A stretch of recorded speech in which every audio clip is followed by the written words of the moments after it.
A tutte le amiche e gli amici dell'Università della Terza Età di Pordenone.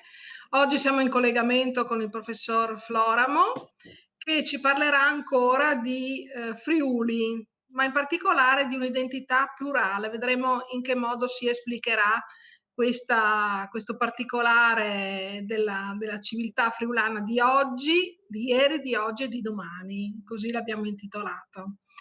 A lei, professor Floramo, la parola e buona lezione a tutti, buon incontro a tutti. Prego. Grazie mille, ben ritrovati a tutti. Questo è l'ultimo conclusivo tassello di un percorso, la terza chiacchierata che facciamo assieme. Questa volta mi piacerebbe un po' condividere con voi l'idea del concetto di identità, che cosa intendiamo per identità, perché l'identità della nostra terra è e può essere ben definita un'identità plurale nei secoli, quindi appunto ieri, oggi e domani. Ma intanto è necessario, quando parliamo di identità, alle volte rompere un po' le scatole, no? Come ho messo in maniera un poco così provocatoria in questa diapositiva. Rompere le scatole nel senso che è sempre impegnativo capire chi si è, da dove si viene e che tipo di prospettiva si vuole assumere in qualche maniera.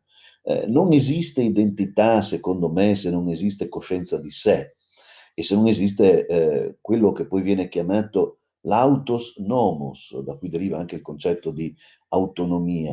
I greci lo definivano proprio così, quindi una sorta di capacità di darsi delle regole, che siano regole chiaramente comuni, che siano regole condivise, e che vadano a costituire poi un codice, se vogliamo, anche di comportamento eh, che nasce da un sentore comune, nasce da un'esperienza anche comune, che si fa territorio, che si fa lingua, memoria, tradizione. E su questo con un piccolo inciso metodologico, anche di convinzione, se vogliamo, che ritengo però molto importante. Ecco, io personalmente credo molto di più nelle memorie piuttosto che nelle radici. Le radici rischiano di essere alle volte esclusive, rischiano di tenere lontani coloro che non condividono le nostre stesse origini, mentre invece la memoria è sempre inclusiva, ha sempre la possibilità di essere messa insieme alle memorie degli altri. Per cui ecco, io sono profondamente convinto che quando si parla di identità si debba sempre parlare di un'identità che è dinamica, che cambia nel tempo, che si arricchisce di tutti gli apporti che possono arrivare anche da lontano, partendo proprio da questa autocoscienza, questo autos nomos, che poi porta ad essere anche, se vogliamo, responsabili di se stessi in quanto gruppo identitario anche nei confronti degli altri. Un altro tassello sul quale spesso insisto quando parlo di identità è il confronto che esiste tra la res publica, il bene di tutti, e l'oikos, o quello che i greci sempre chiamavano oikos. I greci sembra che siano già arrivati prima di noi dovunque noi vogliamo indirizzare la nostra rotta. L'oikos è la casa comune, che forse ha un significato ancora più profondo, ancora più intenso, viene prima della cosa pubblica, del bene pubblico, del bene di tutti, perché si investe di un rapporto che è affettivo, che è profondamente legato ad una sensibilità forte, che non può fare a meno di quell'elemento intimo, se volete, che poi porta anche alla passione, all'affetto, proprio esattamente come avviene all'interno delle mura di una casa che diventa casa comune. La casa della mia identità è una casa molto complicata, ciascuno di noi può avere un'identità più o meno complessa, però ecco, io la sento di più come una casa piuttosto che come un bene pubblico. un amico, un grande amico, purtroppo venuto a mancare presto rispetto alla sua speranza di vita, si chiamava Aleš Debeliak, insegnava filosofia all'Università di Lubiana, è scomparso tragicamente qualche anno fa. Diceva che l'identità è un gioco di cerchi concentrici, di cerchi multipli, che mi portano ad essere tante cose. Lui diceva, io posso essere un abitante di Lubiana, posso essere un cittadino della Repubblica Slovena, ma le mie origini sono craniolane, quindi lui veniva dalla zona di Crani, al nord della Slovenia, ma nello stesso tempo mi sento profondamente anche un cittadino dell'Europa, condivido con il resto del mondo il mio senso di cosmopolitismo, aveva sposato una professoressa della Columbus University, per cui i suoi figli avevano anche il doppio passaporto. L'identità ha sempre un significato arricchente. Ogni volta che noi vogliamo togliere qualche cosa alla complessità della nostra identità, inevitabilmente diventiamo più miseri, diventiamo più poveri. E non dobbiamo aver paura, quindi, delle identità che diventano complicate, che diventano complesse, che si aprono anche a retaggi più antichi o, se volete, anche differenziati. Eh, io personalmente, da un punto di vista biografico, ho un'identità che è piuttosto complessa. Da parte di mamma sono friulano, mia mamma è sandanielese, ma da parte di padre sono sloveno-carsolino.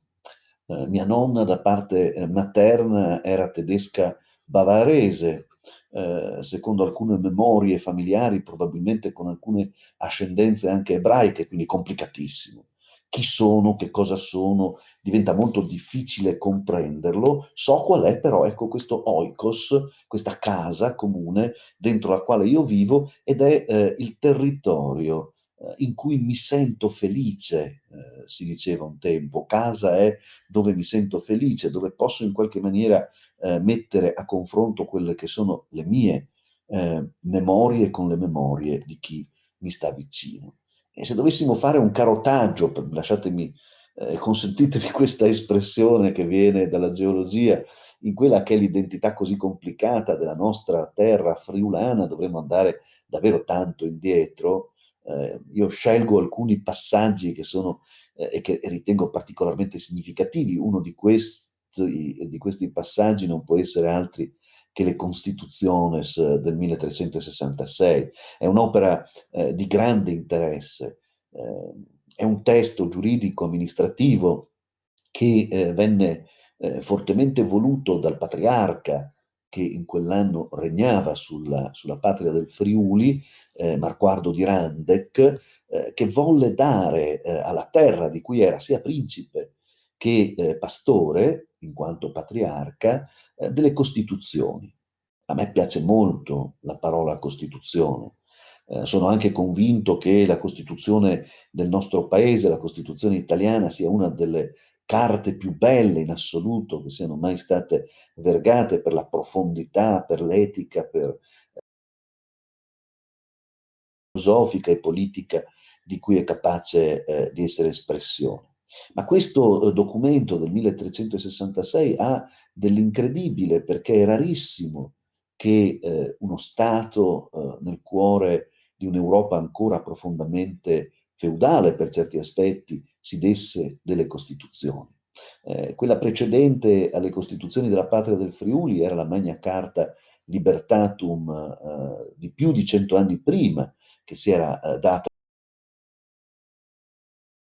che davvero questo era un testo importante, in cui il patriarca, che tra l'altro era anche esperto in diritto, era un giurista, Marquardo di Randec, aveva chiesto ad una commissione di giuristi di valutare l'opportunità di sancire, eh, potremmo dire così, la personalità del territorio che lui era chiamato a governare, non solo attraverso i castelli oppure i confini presidiati, oppure i rapporti feudali, ma o il mercato, chiaramente anche questo è importante, ma attraverso un testo nel quale tutti potessero riconoscersi e che fosse così potente da poter limitare anche i privilegi e l'importanza del patriarca stesso. Nel momento in cui esiste un foglio che si chiama Costituzione, è chiaro che anche il potere del principe viene profondamente limitato.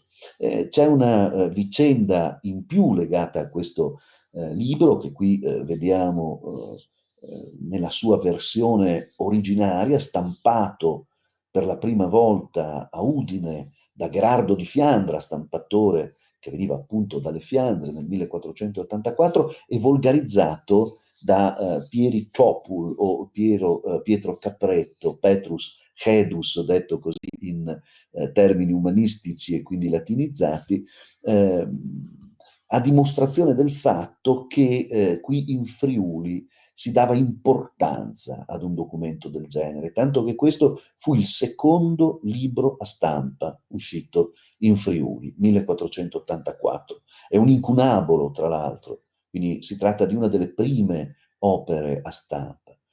Il primo libro in assoluto che ha stracciato questo sono le ricette di cucina del patriarca Martino, quindi un libro di cucina vince un libro di legge, ma insomma diciamo che insieme le due cose non stanno male.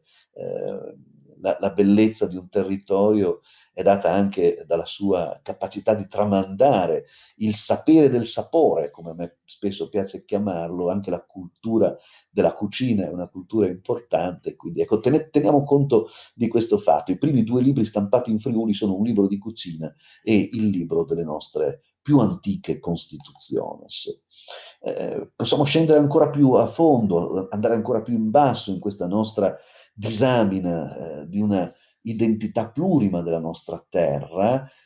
Sicuramente io credo che alla base di tutta la grande esperienza del millennio medievale la presenza dei Longobardi nella nostra terra ci abbia dato un senso di appartenenza ad una dimensione molto vasta, che va ben oltre i confini attuali della nostra identità friulana.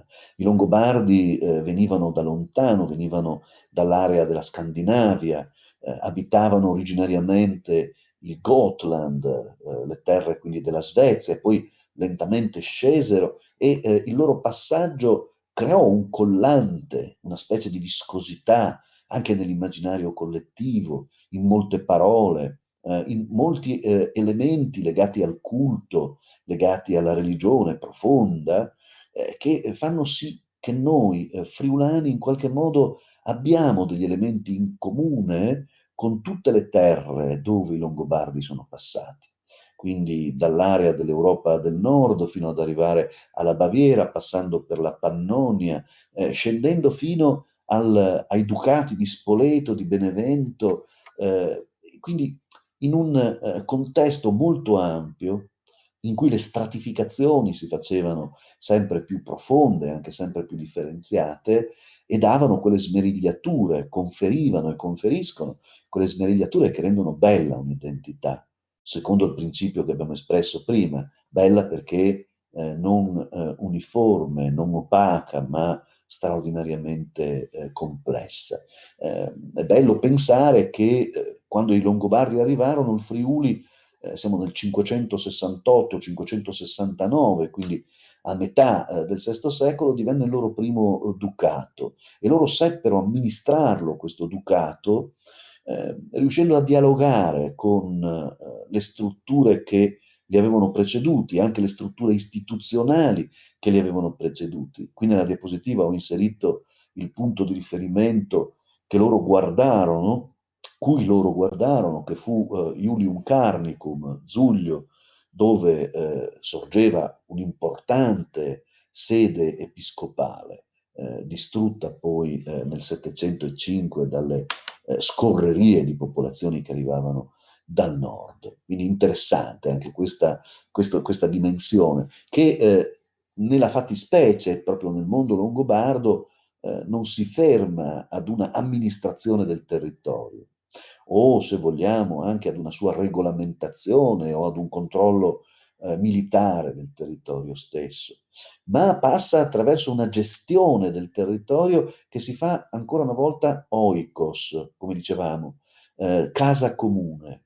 L'epoca longobarda è una delle età in cui prevalgono le donazioni da parte di principi e anche di importanti esponenti del lignaggio cavalleresco di questo popolo guerriero, donazioni affinché si costruissero sul territorio friulano delle abbazie e dei monasteri. Questo lo trovo particolarmente suggestivo quando si parla di identità. Primo perché un monastero sì, si radica in un territorio, ma fa parte di una costellazione. Dobbiamo immaginarlo in questi termini. Una costellazione molto ampia, variegata, diversificata, che si riconosce in questo caso nel grande ordine benedettino, che fu sicuramente una delle trame che caratterizzarono il millennio medievale, contraddistinto dallo scambio di libri, di manoscritti, di uomini sapienti, la formulazione di importantissime evidenze culturali, dalla teologia alla filosofia, al canto liturgico, fino e non da ultimo all'accoglimento dei viatores, coloro che passavano, coloro che transitavano in un mondo pericoloso. L'Europa dell'epoca era un'Europa completamente rivestita da boschi e foreste ancora del tutto impenetrabili, abitate da bestie feroci, da animali selvatici molto pericolosi, branchi di lupi e orsi, sicuramente, briganti, e dove non c'erano le foreste, c'erano le paludi o gli acquitrini. Quando si partiva, e l'Europa è comunque un'Europa, quella medievale in cui si viaggia, non è vero che era chiusa nello stretto orizzonte della zolla feudale, quando si partiva c'era sempre il rischio di non ritornare, di non poter sopravvivere al viaggio. E allora immaginate voi poter incontrare lungo la propria strada un monastero, un'abbadia, significava avere salva la vita. Eh, Essere accolti in una dimensione come quella benedettina prima, poi ereditata, trasformata in una dimensione urbana da francescani e domenicani, secondo un'altra interpretazione del mondo e della vita, messa a disposizione di colui che chiede l'ospitalità.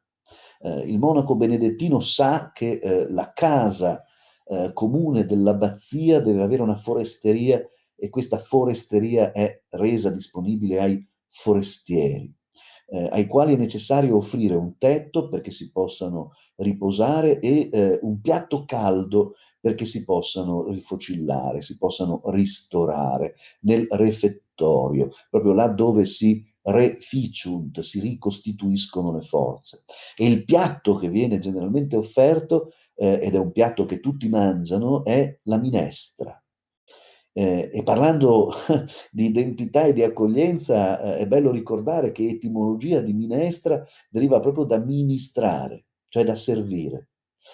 Chi bussa alla porta della mia casa, chi cerca di entrare a far parte del mio oikos o della mia identità, ce lo insegnano magistralmente i benedettini, ha il diritto di essere servito da me.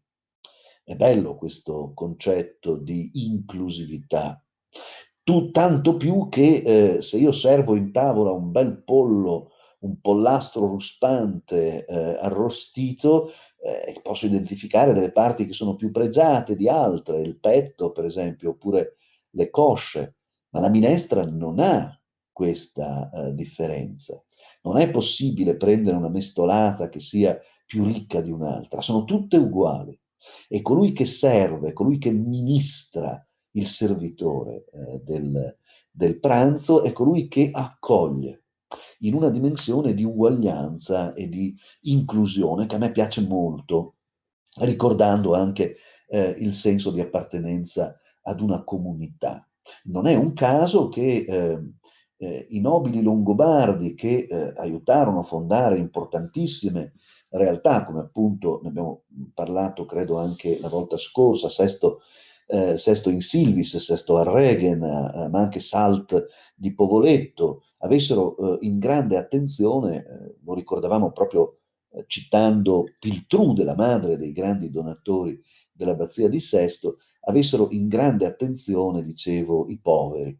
Per cui buona parte di ciò che l'abbazia, che è una grande azienda agricola, in fin dei conti, riusciva a produrre, veniva destinata alla cura dei più poveri. Assieme ai Longobardi arrivano anche gli Slavi.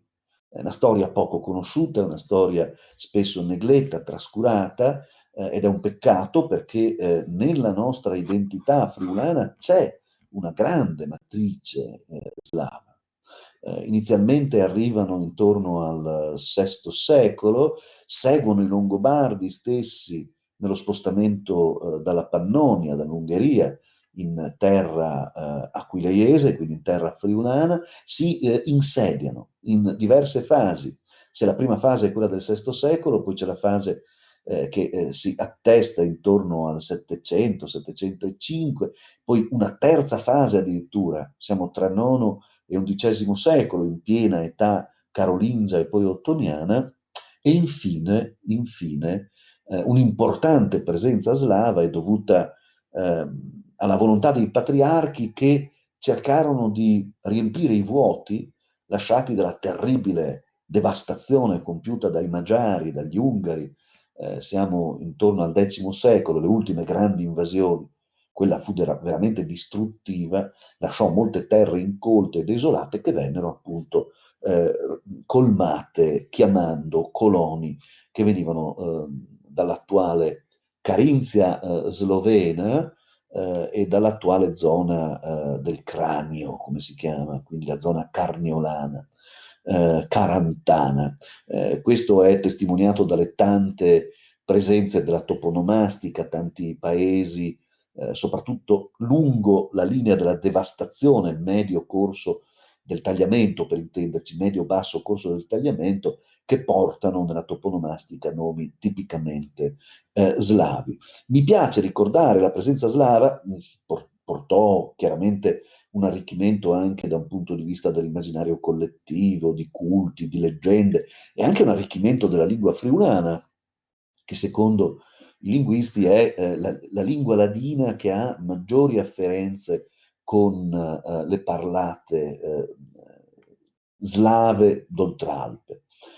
Potremmo dire anche slovene se volessimo, ma sarebbe impreciso, ancora non esisteva la Slovenia all'epoca. Ma mi piace citarli anche perché si organizzarono in comunità di villaggio, come vedete, che si chiamavano zadruga. Ora, zadruga vuol dire per gli altri, zadruga per gli altri. Come dire, ancora una volta il concetto di oikos, no? Ritorna, comunità in cui il bene comune doveva essere condiviso tra tutti coloro che facevano parte del gruppo. E alle volte non erano nemmeno appartenenti al ceppo o alla matrice culturale. Questo è interessante e continua ad insegnarci tante cose che dovrebbero essere sicuramente tenute in grande attenzione. E poi c'è un modello ancora più antico, ancora più profondo di queste presenze che scendono e che connotano la nostra identità friulana, ed è il contesto legato alla grande chiesa di Aquileia, alla grande chiesa matrice di Aquileia, capace di strutturarsi secondo un modello ancora una volta in cui l'elemento affettivo, l'elemento della connessione tra coloro che fanno parte di una comune esperienza di vita diventa molto più importante dell'istituzione. Uno potrebbe pensare, ma la chiesa originaria, la matrice originaria aquileiese è afferente a quel progetto costantiniano, Costantino il Grande, che sdoganò la chiesa cristiana, la religione cristiana, non la perseguitò più, il famoso editto di Milano, lo ricorderemo, il concilio di Nicea, insomma, sarà stata sicuramente una chiesa istituzionalmente forte, sì, ma era una chiesa identitaria. E mi spiego, il nucleo fondamentale di questa matrice antica era la plebs, che dà poi il nome alla sorge come punto di riferimento della plebs. Plebs in latino vuol dire popolo.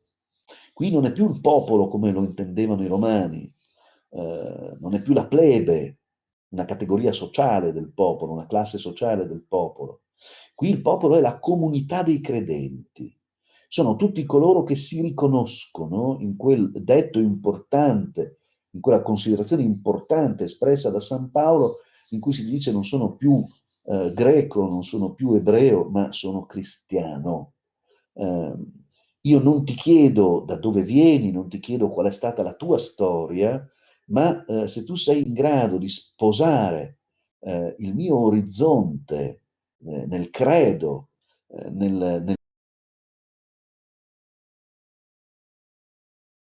allora tu fai parte della mia koinè, del mio gruppo che condivide grammatiche, che non sono le grammatiche di una lingua, ma sono le simbologie del culto, dei canti, delle storie dei santi e anche ovviamente di una determinata strada che noi vogliamo seguire. Eh, la plebs, la comunità dei fedeli nella chiesa antica aquileiese esprimeva il suo plebanus, cioè quel pastore che avrebbe dovuto prendersi cura della plebs. Veniva proprio nominato in seno alle persone più sagge del gruppo degli oranti, del gruppo dei fedeli. E sappiamo che da plebanus deriva il concetto di plevan, che in friulano vuol dire proprio colui che gestisce la pieve, il sacerdote, l'uomo sacro che gestisce l'unione di coloro che credono. E tutte le comunità dei plebani insieme proponevano poi qualcuno che potesse guardare dall'alto, episcopio, episcopus, il vescovo.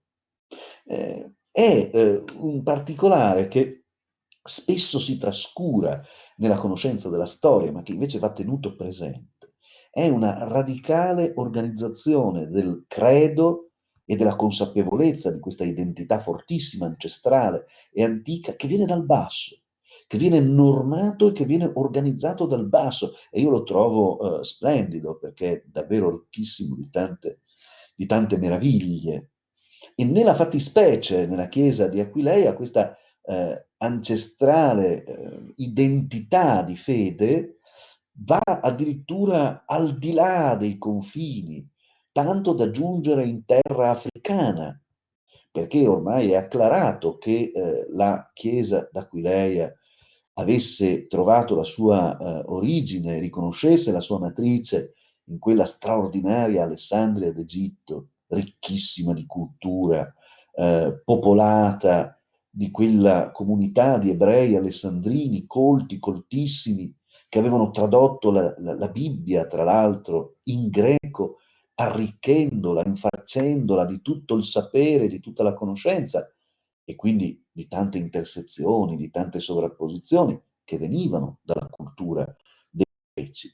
E il fatto che, secondo la tradizione, il cristianesimo sia stato portato qui nelle nostre terre da San Marco, terapeuta della comunità ebraica alessandrina, ci dà questa ulteriore prospettiva che toglie ogni tanto il fiato.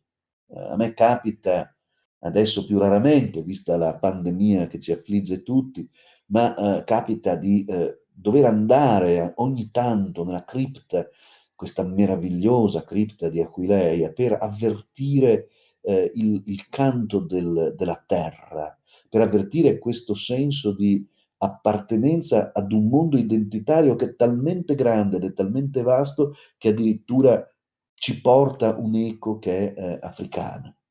Nella cripta rileggiamo la storia delle origini di questo messaggio, si vede qui San Marco, l'Evangelista, che riceve addirittura da Pietro il compito di giungere in queste terre lontane a portare il messaggio del Vangelo e l'intera religiosità si basa su questo, ovviamente.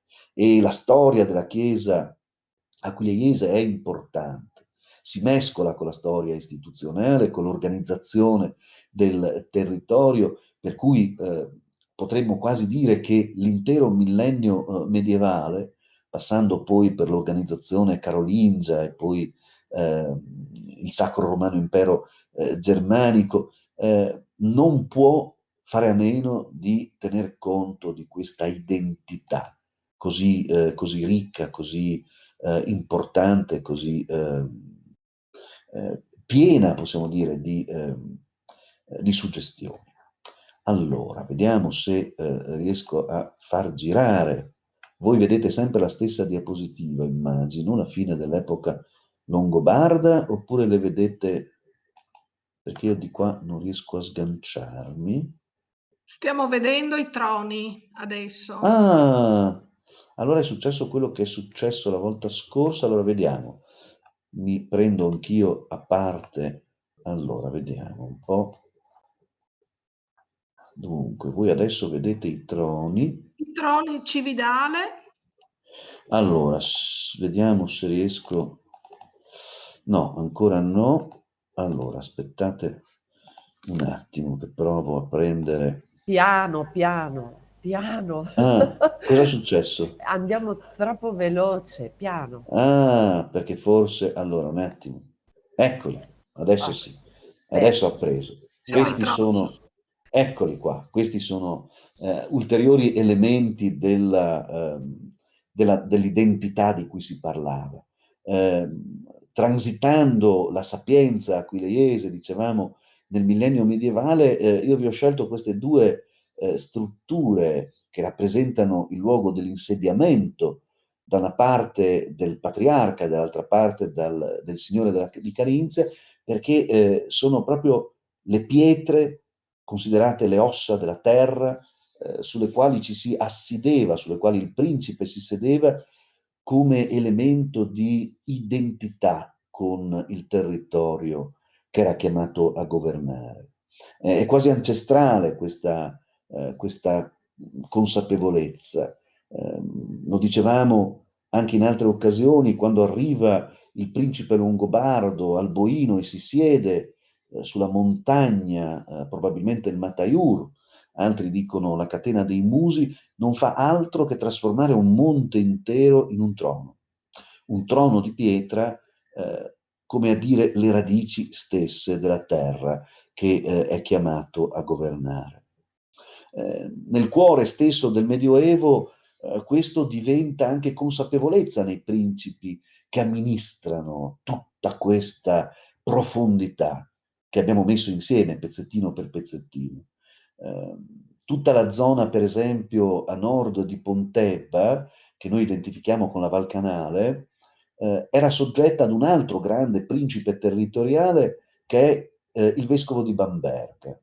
Terra lontana, siamo nel cuore della Germania feudale. Beh, questi principi di Bamberga regalarono alla vallata una serie di statuti che avrebbero dovuto normare e regolare la vita degli abitanti della valle. Questo è l'incipit, ve lo leggo perché è bellissimo. Noi per primi, che siamo i vescovi reggenti di Bamberga, vogliamo emanare codeste leggi per proteggere i nostri boschi, perché l'utilizzo del legname nelle miniere, nelle fucine, negli ambienti domestici non comporti il fatto che i boschi si impoveriscano e i nostri figli non rimangano senza legna e senza carbone, così che anche quelli che verranno dopo di noi potranno giovarsi di questi boschi. Allora, dalla sacralità degli affreschi della cripta della Chiesa Madre di Aquileia arriviamo alla sacralità di una consapevolezza, che si fa consapevolezza, no? Non c'è sopravvivenza di nessuna comunità, non c'è salvaguardia di nessuna identità se non in una profonda sovrapposizione tra l'elemento antropico, l'elemento umano e la natura. Il mondo così come noi lo abitiamo, che è la nostra casa comune, non ci appartiene, ma appartiene ai nostri figli. Questo è il concetto fondamentale espresso dai vescovi di Bamberga. Noi lo abbiamo in prestito, preso in prestito alle generazioni che verranno.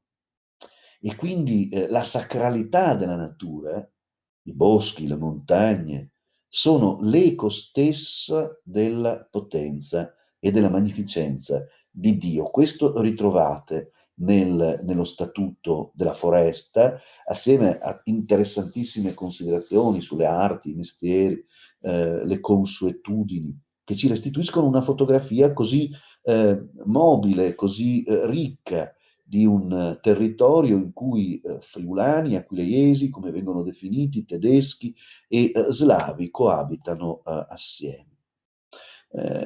Una delle tappe fondamentali della nostra identità friulana è quel 1077, quando nasce di fatto la patria del Friuli, quando il patriarca Sigeardo riceve dall'imperatore Enrico IV, in quel famoso 3 aprile del 1077, l'investitura a principe del territorio.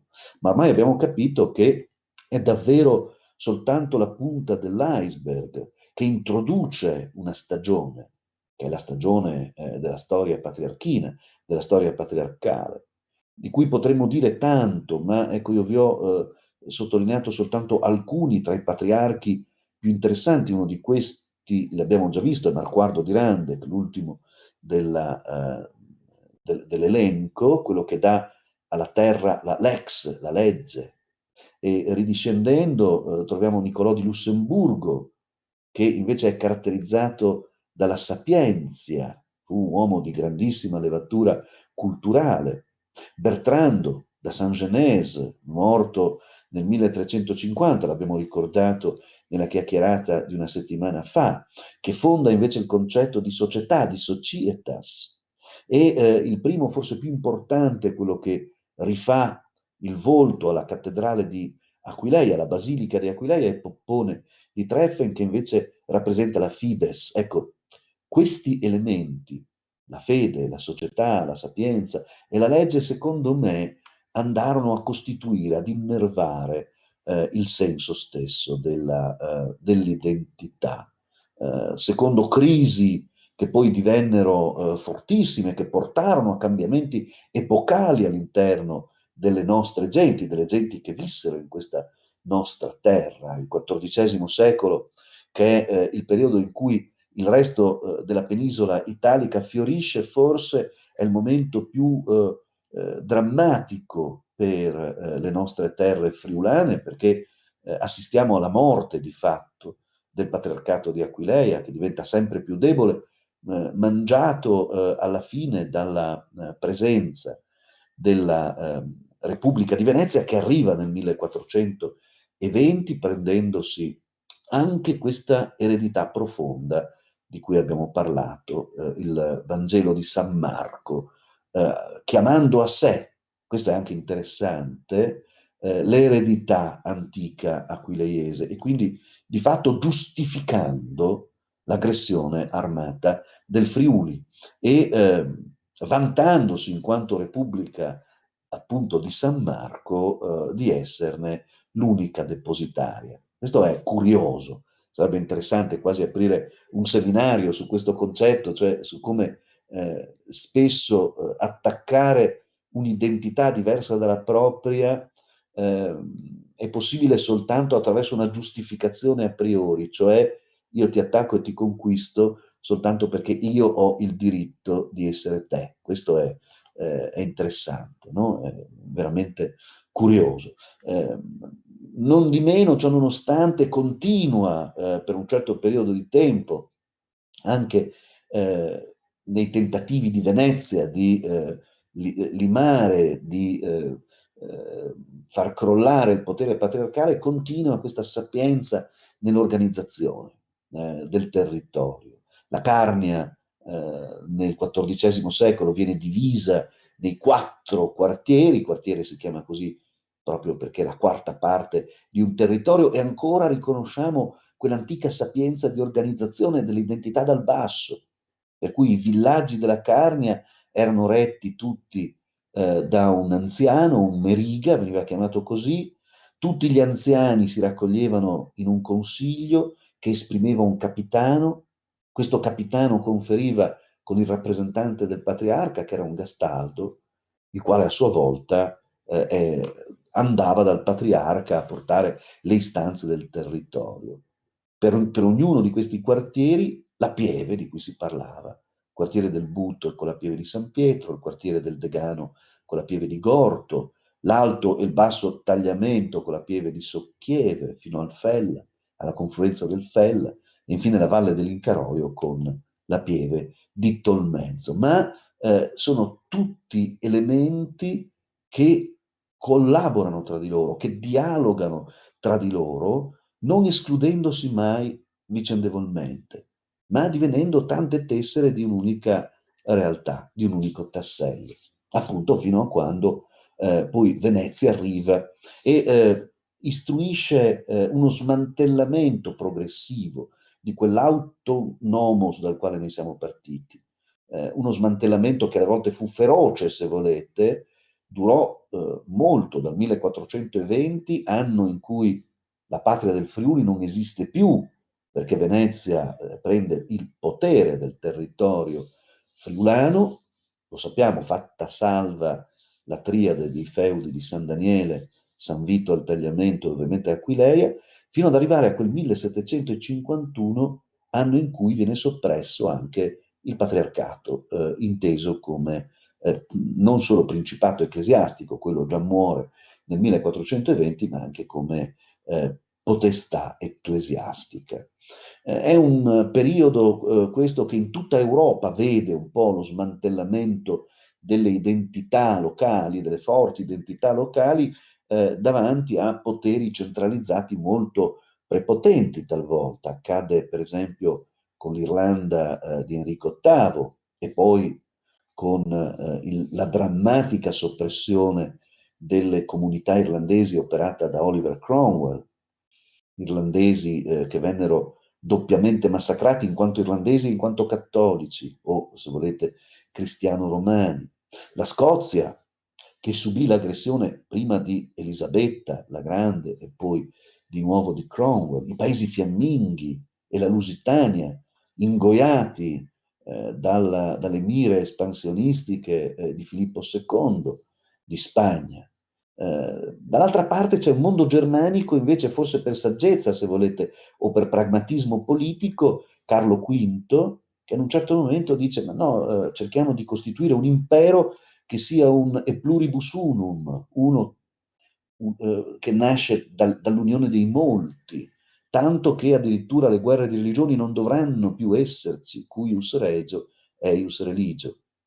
Ciascuno ha la possibilità di scegliersi la religione che ritiene più opportuna. E questo spirito venne poi incarnato magnificamente da alcuni sovrani illuminati, come per esempio Maria Teresa d'Austria, che per le nostre terre anche fece tantissimo, riuscì davvero a impostare un principio ben rappresentato da questa immagine, che è un'immagine virtuosa. Io non sono un austriacante, non sono assolutamente un difensore degli Asburgo, però riconosco all'epoca asburgica questo senso di pluralità. Qui vedete la famosa aquila bicipite con i simboli di tutti i popoli ad essa soggetti certo, sudditi sì, però in una costellazione in cui tutti erano parte di un'unica realtà che riconosceva alle singole identità locali una loro determinata dignità, che passava per esempio anche nell'espressione in lingua, cioè la possibilità di esprimersi nelle loro lingue locali. 1866 arriva il Regno d'Italia, Quintino Sella entra in San Daniele trionfalmente e saluta i friulani chiamandoli addirittura friulesi, e aprendo una grave questione che poi si assommerà alla questione meridionale, che sarà la questione settentrionale. 1866 è una data eh, particolarmente curiosa, particolarmente dolorosa, se volete, che anticipa il dramma della Prima Guerra Mondiale, perché dal 1866 in poi il Friuli sarà diviso in un Friuli italiano e in un Friuli austriaco, in un Friuli imperiale. Il Trattato di Cormons del 1866 fa sì che fino al corso del fiume Liudrio quindi Villanova del Liudrio, sia Italia, oltre invece quel corso del fiume cominci la terra dell'impero. E fino a Pontebba sia ancora Italia, oltre Pontebba sia di nuovo impero.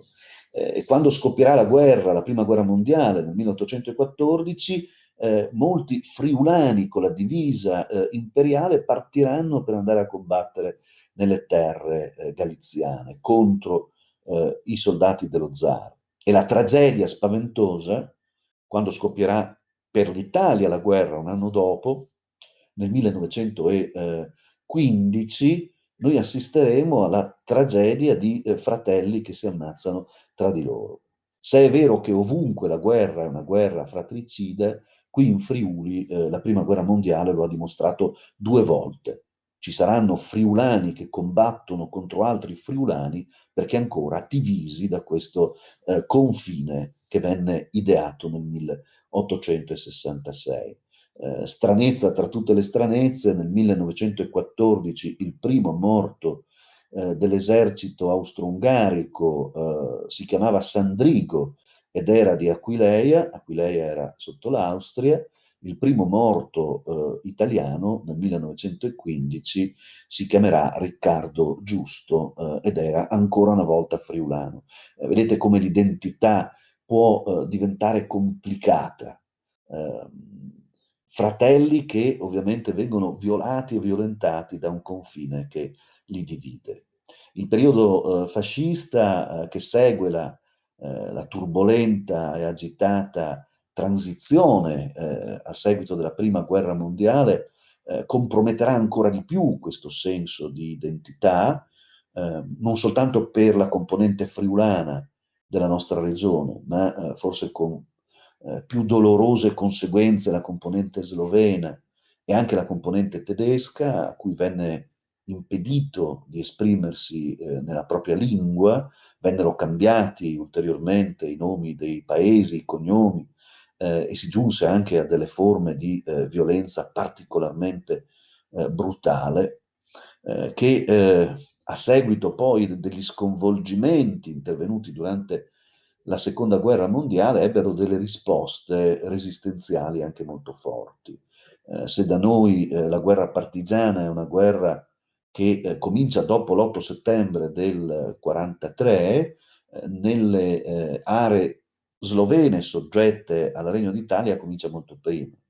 E molto spesso non è una guerra che ha il fucile, ma è una guerra che ha il libro e il vocabolario. Erano le maestre coraggiosissime di lingua slovena che nascostamente, clandestinamente continuavano ad insegnare ai bambini sloveni delle vallate dell'Isonzo, per esempio, nella zona del Goriziano, continuavano ad insegnare la loro lingua e quindi la loro identità.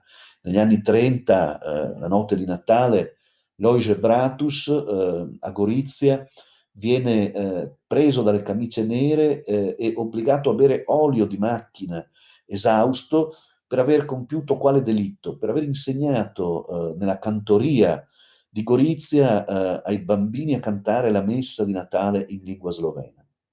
Muore per dolori lancinanti mentre i bambini clandestinamente nascosti nel parco dell'ospedale gli cantano nella lingua madre, in sloveno, i canti della sua terra. Sono momenti drammatici. Parlando di identità, molti battaglioni di partigiani, molte brigate di partigiani ponevano il fogolar sui loro volantini. Come dire, noi combattiamo anche per questo, combattiamo anche per quell'identità di cui parlavamo. Nella Repubblica Partigiana della Carnia del 1944 le donne già votano nel 1944. È un'identità che si fa territoriale, ma che si fa anche consapevolezza dell'equità, della giustizia. Per cui, come si diceva prima, non si può parlare di identità se ci si dimentica la giustizia, se ci si dimentica il reciproco rispetto.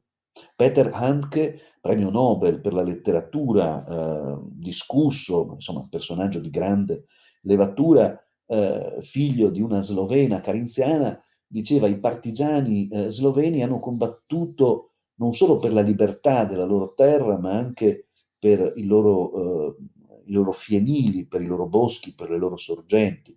Mi verrebbe quasi da pensare che probabilmente questo è accaduto anche per le libere terre delle repubbliche partigiane che si sono espresse in questa nostra parte di mondo che, mi piace ricordarlo, all'epoca era Terzo Reich, perché era litorale adriatico, Adriatische Künsterland, dopo l'8 settembre del 43.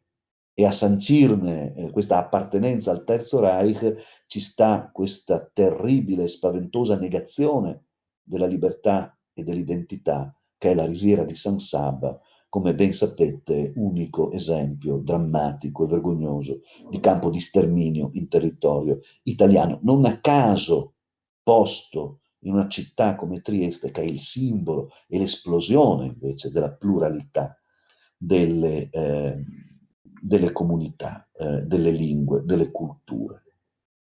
Il Friuli continua ad essere una regione a statuto speciale, possiamo parlarne, si è combattuto politicamente perché questo accadesse, perché questa identità venisse preservata, una lotta bipartisan oggi si direbbe.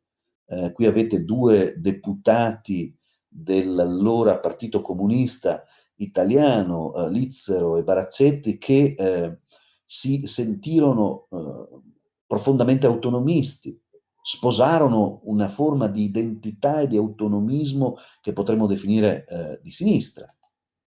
Ma ci fu anche la presenza di Iglesi e Furlane, quella chiesa che, guidata da alcuni sacerdoti come Pretoni Bellina, Preantonio Bellina o Precheco Placereani, si convinse del fatto che le radici e la matrice antica di questa nostra terra era appunto legata ad Aquileia.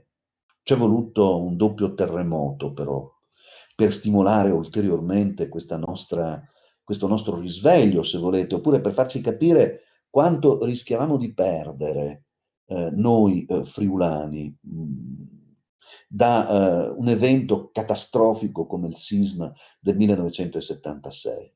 Perché forse nelle tendopoli prima, poi nelle baraccopoli, di fronte alle macerie dei borghi storici, penso a Venzone, per esempio, recentemente eletto come uno dei borghi più belli d'Italia, vedendo quelle pietre che erano completamente sparpagliate, diventate ormai maceria irrecuperabile, beh, ecco, nasce, si innesta una volontà di recuperare. Che cosa? Quello che siamo stati, per evitare la crisi peggiore tra tutte, la crisi di anomia, cioè la crisi di identità. E non è un caso che nel 1976 nascano i movimenti che chiedono, per esempio, l'istituzione di una università friulana. Terremoti della coscienza li abbiamo definiti, nell'89 cade un mondo, cade il muro di Berlino chiaramente, in quel novembre fatidico, e cadendo il muro di Berlino ovviamente cade anche il muro di Gorizia, chiamiamolo così, che aveva vissuto la drammaticità della cortina di ferro che da Danzica scendeva giù, passando proprio attraverso Gorizia e dividendola in due, spaccandola in due. Quando abbiamo festeggiato la caduta di quella piccola ringhiera che però era così profonda e così dolorosa, abbiamo riconosciuto forse in questa nostra terra friulana anche una missione che avrebbe potuto giocare in Europa negli anni immediatamente successivi, e cioè la dimostrazione del fatto, e con questo chiudo, che è possibile essere orgogliosi della propria identità senza necessariamente chiudersi, e che probabilmente i ponti sono molto più belli e molto più interessanti dei muri, e che coloro che credono nei muri, nei confini, nei fili spinati, forse hanno paura di se stessi e si trincerano, difendendosi forse dietro le loro paure. Oggi il Friuli torna ad essere terra di attraversamenti, terra di popoli disperati che fuggono dalla guerra, che fuggono dalla paura, dalla miseria, sarebbe un delitto se i friulani, con la storia così ricca che hanno alle loro spalle, chiudessero loro la porta. Sarebbe un delitto perché significherebbe negare il valore di una storia. Io sono convinto che la pace si costruisca attraverso l'incontro e non attraverso la divisione, e che i nostri giovani, i giovani che entrano nelle nostre classi e che portano cognomi che riassumono la geografia del mondo, possano diventare agevolmente i friulani di domani. Se è vero quello che abbiamo visto in queste 3 chiacchierate, cioè che c'è un pizzico d'Oriente, c'è un pizzico d'Africa, c'è un pizzico d'Europa nella nostra storia, non dobbiamo preoccuparci che Africa e Oriente bussino alle nostre porte. Vinceremo e ci sarà un Friuli di domani soltanto se questa nostra identità continuerà ad essere un'identità dinamica ed inclusiva, come è sempre stata nei millenni fino ad oggi. E con questo io chiudo e vi ringrazio per la attenzione non solo di questa chiacchierata, ma complessivamente di tutte e 3. Grazie. Grazie professor